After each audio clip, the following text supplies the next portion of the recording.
Do you see this? This is insane. You literally can wipe out a civilization. Come on, man. How many more coincidences do you need? He worked on what, dude? All right, this was the tinfoil part. God, CIA. Oh my God, dude. Where there's so much history just held from us. What was it? Abraham Lincoln went to what museum was it? Where he made a journal entry about giants. Where was that? The Smithsonian, right? The Smithsonian is hiding giants, skeletons. In 1966, a well-known scientist released a book with information that could impact everyone on Earth. But before anyone could read it, it was classified by the CIA. We only learned about it a few years ago when it was declassified. But the CIA only released 57 pages of the original 284-page manuscript. And those pages have been, in the CIA's own words, sanitized. Now, why does the CIA think this book is so dangerous that they had to hide it from the public for 60 years and continue to hide most of it? Well, it's because the man who wrote it describes the end of the world. This is giving me the vibes where Chevron accurately predicted the temperature of the Earth today within the exact degree, but yet stifled every piece of science and research into it, saying we didn't know, we got no idea. In 1966, former McDonnell Douglas engineer Dr. Chan Thomas released a book called The Adam and Eve Story. Now, that title might sound like he's being cute, but he's actually being literal. This book is about the end of the world as we know it. Hey. What's up? Is this one of those stories where you scare the hell out of us? Didn't you wrap it up with a happy ending? Well, you're half right. No.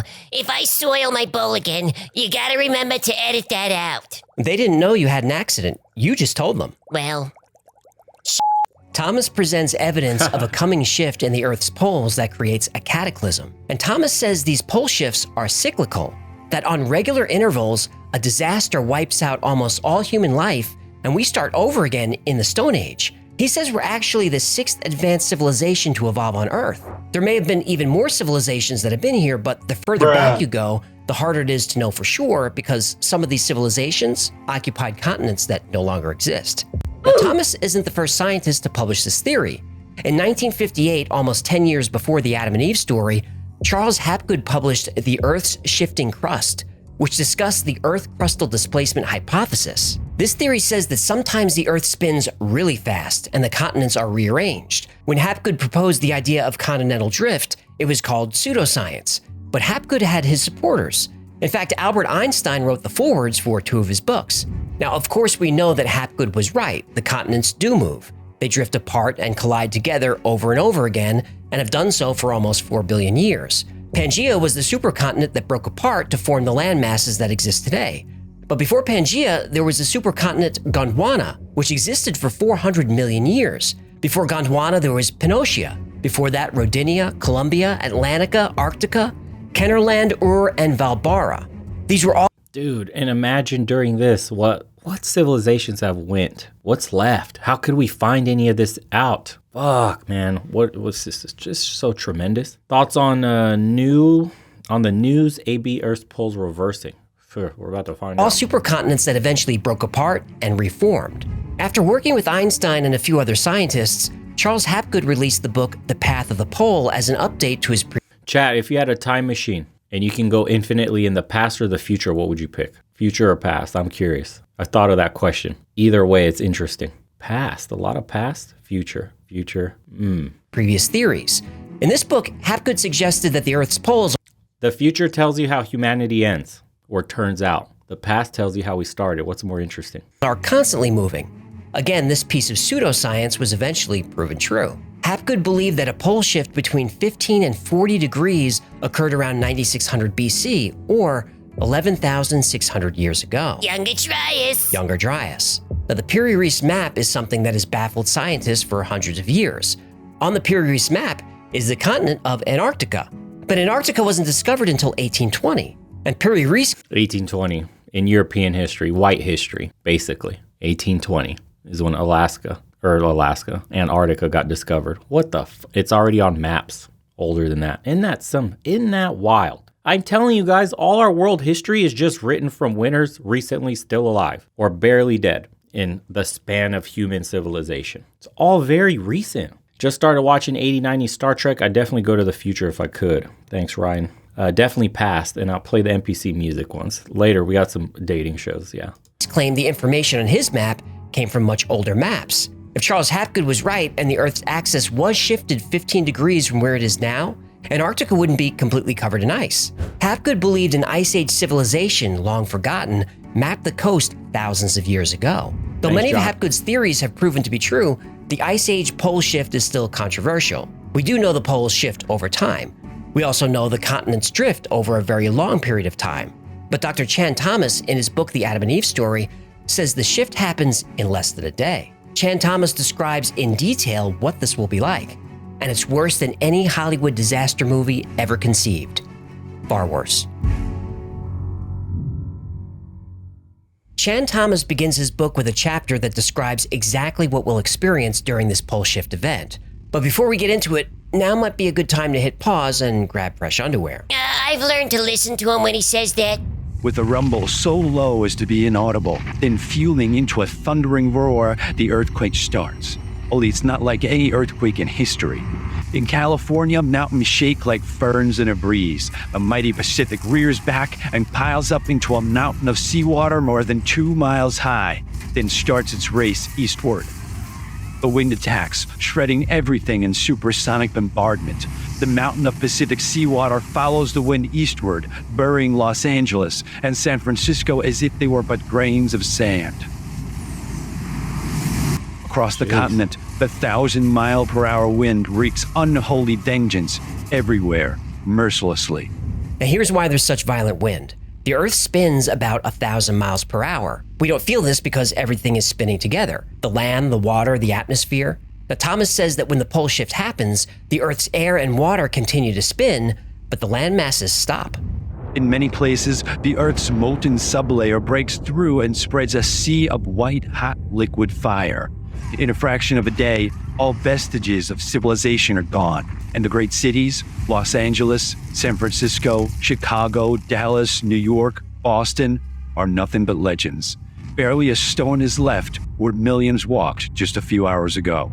Now think of what would happen if you were in a car going 1,000 miles per hour.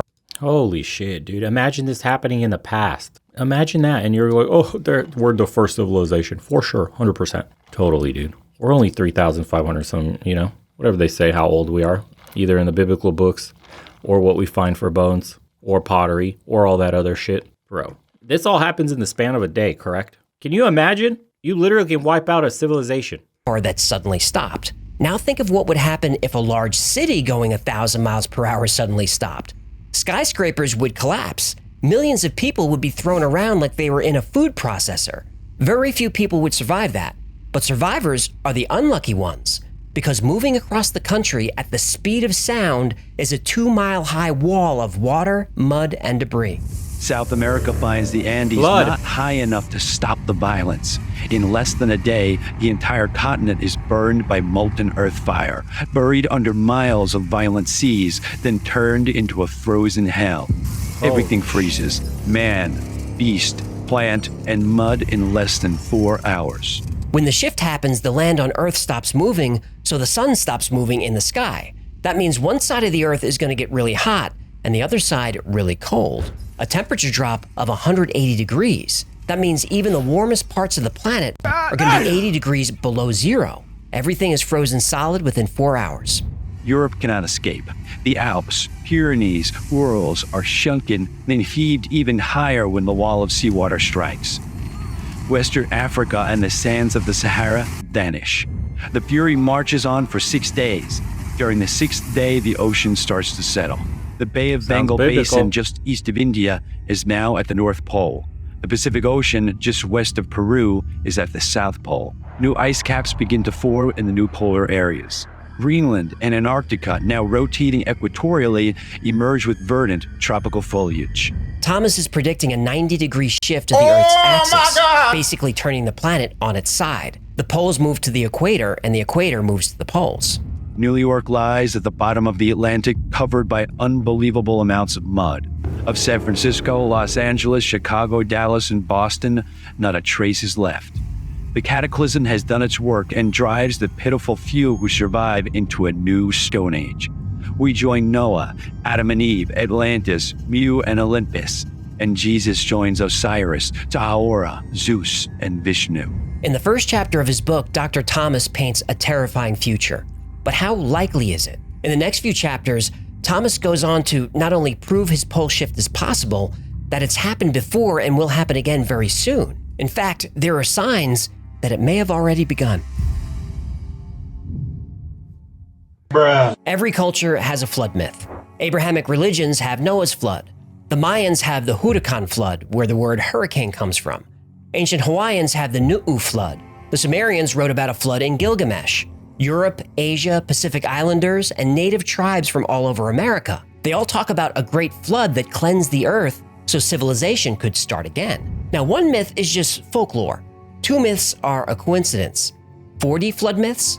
This starts to look less like a myth and more like actual history. Now, on this channel, we typically associate great floods with the end of the last ice age, the Younger Dryas. And core samples provide solid evidence that this happened. But what's interesting is, Thomas said the last great flood wasn't 11,500 years ago, but 6,500 years ago. Now, in the 1960s, there was very little, if any, proof of this. But a few years ago, archaeologists found evidence of the Gunyu flood myth in China. Evidence of a great flood has been found in the Mediterranean and in the Black Sea. These discoveries put the flood between 6,500 and 7,000 years ago, more recent than the Younger Dryas, and right when Thomas says it happened. Chan Thomas provides the dates of other floods. The Younger Dryas is about 11,500 years ago. Before that, a flood 18,500 years ago. And this is exactly the time when the Bering Land Bridge went underwater. Before that, 29,000 years ago, which was the end of the Wisconsin glacial period. And before that, 43,800 years ago. But global floods aren't controversial. We know they happened. What is controversial is the claim that advanced civilizations existed before each of the floods.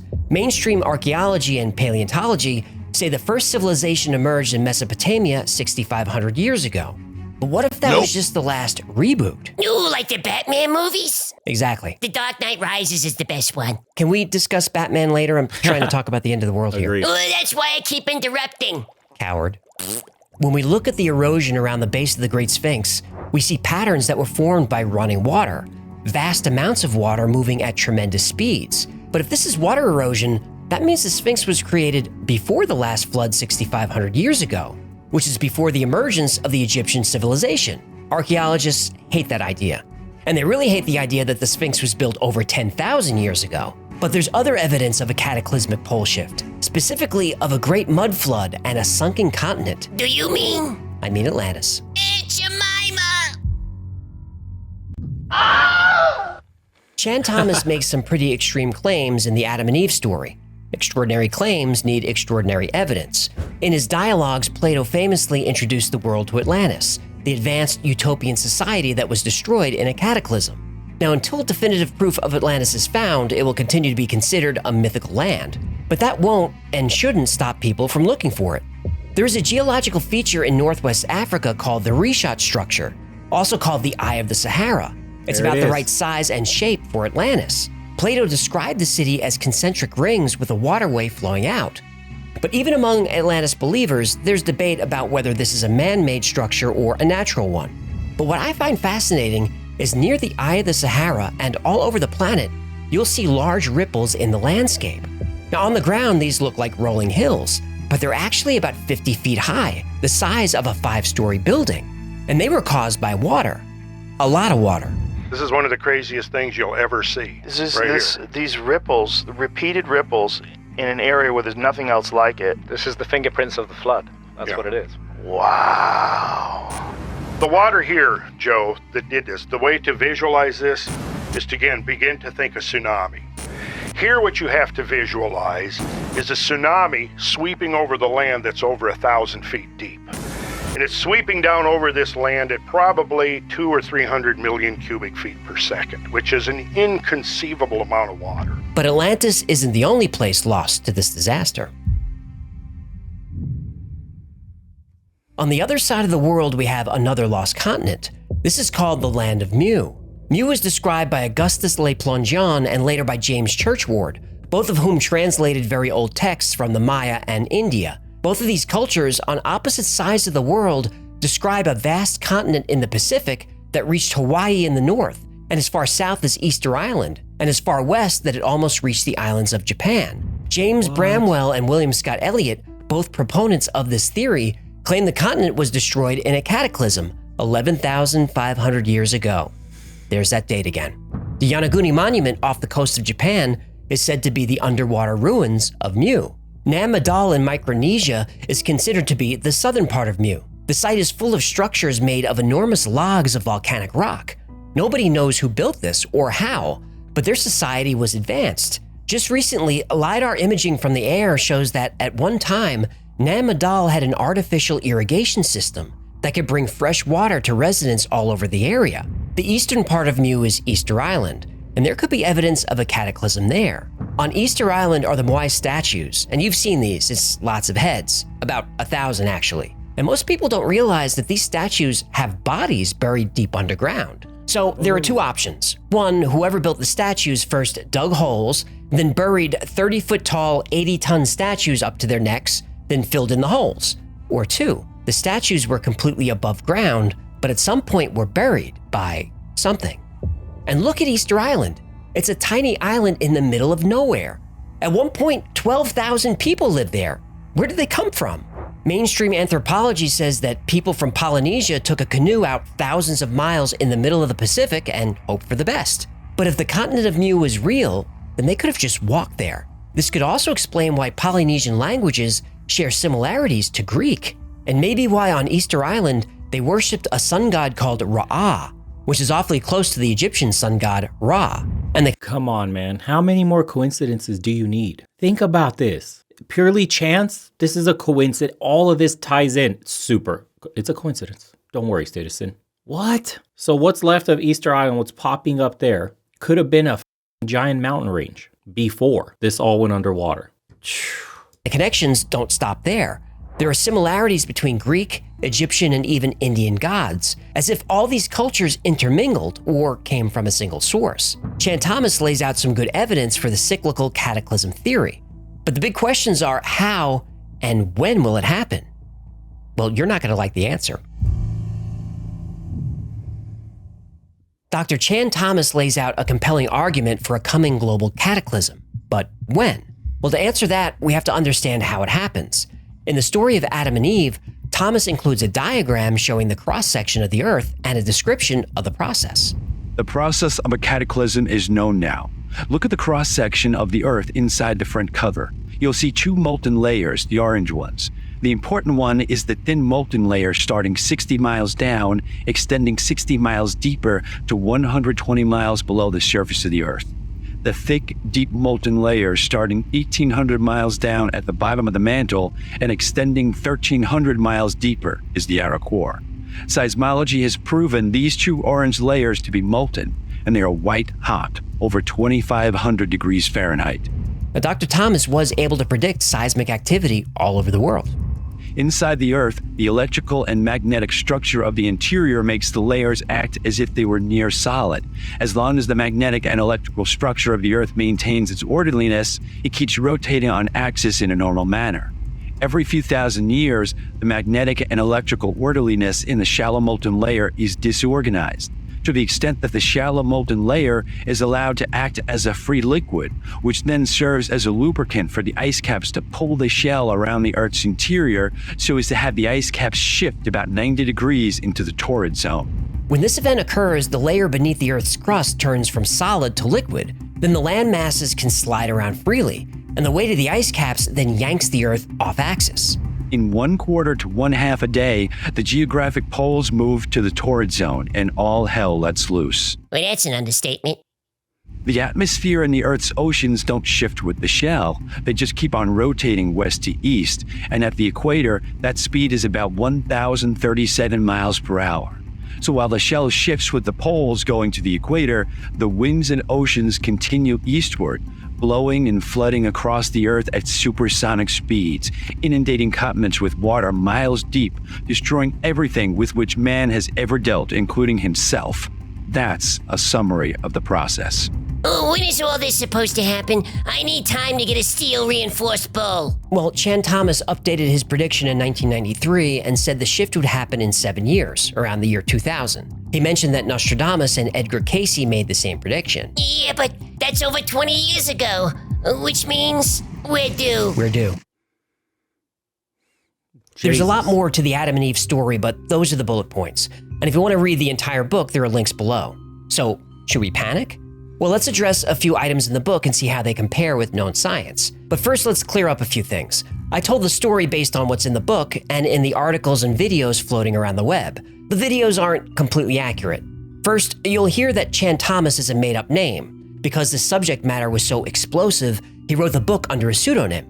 Well, this isn't true. Dr. Chan Thomas was a real person. Chan is a nickname. His full name was Dr. Chauncey Powers Thomas. He was born in Missouri in 1920 and passed away in 1998. He was married and had children and grandchildren. He was an electrical engineer and he did work for McDonnell Douglas. He even appeared as a UFO expert in a documentary in the 90s. And he was on Johnny Carson on April 7th, 1965, with Ava Gabor. Well, at no point in this story did I think we'd end up with Johnny Carson and Ava Gabor. Dr. Thomas wrote a few books, some about the coming cataclysm. He wrote about ESP, UFOs. He wrote one book on how to teach yourself natural childbirth. Wait, what? What does he know about childbirth? Now, I'm not a biologist, but I don't think men can... Don't go there. Another thing you'll hear is that the book was originally 284 pages, but the CIA only released 57 of those pages. Not true? Nah, the original book was 57 pages. If you look at the table of contents, the conclusion begins on page 45. And some people will say the CIA is withholding documents because pages are missing, like page 8, page 18, page 20, and a few others. Well, they're missing because they're the opposite sides of title pages. In the original book, they're blank. And I could show you this. Someone has a copy.